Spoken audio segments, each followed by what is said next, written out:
Here at Cocke County head coach Scotty Dykes, Cocke County in Class 5A, and well represented here at KFOA Media Day. So, Coach Dykes, year 3 in the Cocke County program. How are things different for you now entering this third season?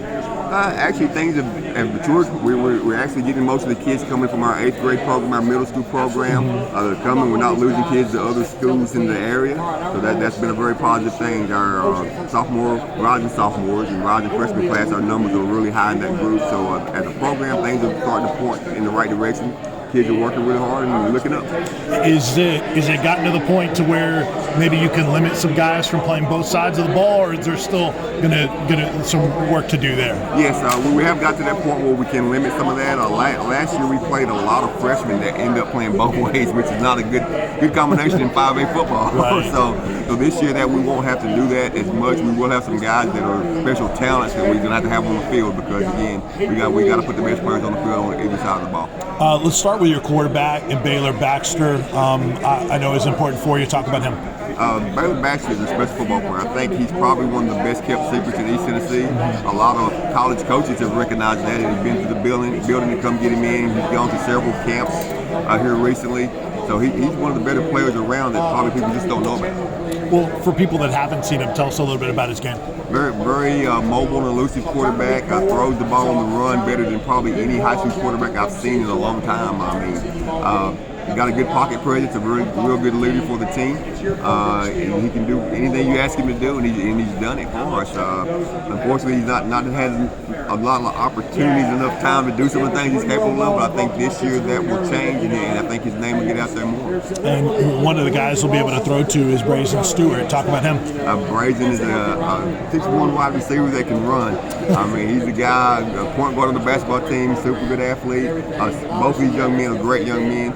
He wasn't healthy a lot last year. He got a couple of injuries that kept him out some games, but when he was on the field, he was an impact player.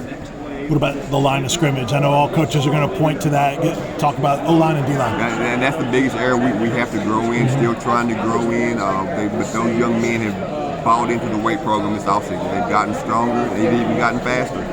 We just need to get more of those young men in there and get them stronger and just get more numbers there for the team. But offensively and defensively, I think they will be better than what we were last year.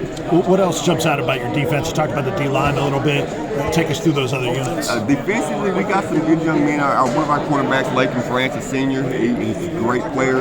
But I think what stands out to me that I've seen through summer and spring is that we're faster. I mean, we're just getting the ball a lot quicker, and we get there with an intent to make the tackle this year. And that's a step up from where we were. So. Is that something with high school players? Like you have to coach up you got to get there, but you got to do something when you're there. Yeah, definitely. It's been something we've had to teach there. We weren't very physical when I first arrived, and we haven't been very physical my first couple of years there.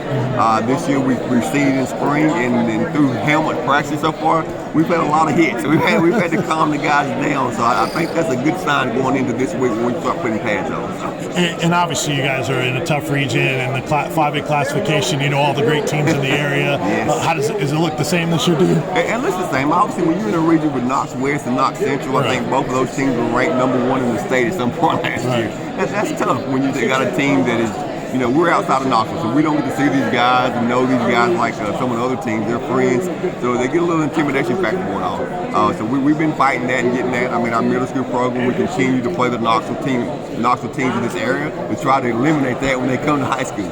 So this year, I think they got a better mentality, and so when we step on the field with those teams, we'll be more competitive. You mentioned the middle school program a couple of times. Was that something that you've helped develop, knowing how important it is to have that feeder system to your school as opposed to going to elsewhere? Yes, that's been huge for us. The coaches and the volunteers that help with the middle school program are super important. They know the value we have placed on that program, because we feel like we have to have a lot of young men playing. We've had one team in the 6th to 8th grade area. This year we're going to have 2. So the numbers have picked up, because we do want more men playing, because the more competition we got, the better product we can put on the field on Friday nights. Awesome. Coach, great to talk to you. Appreciate it. All the best. Appreciate it. Thank you for having us, and we appreciate everything y'all do. Yep. Thank you. That is head coach Cocke County, Scotty Dykes.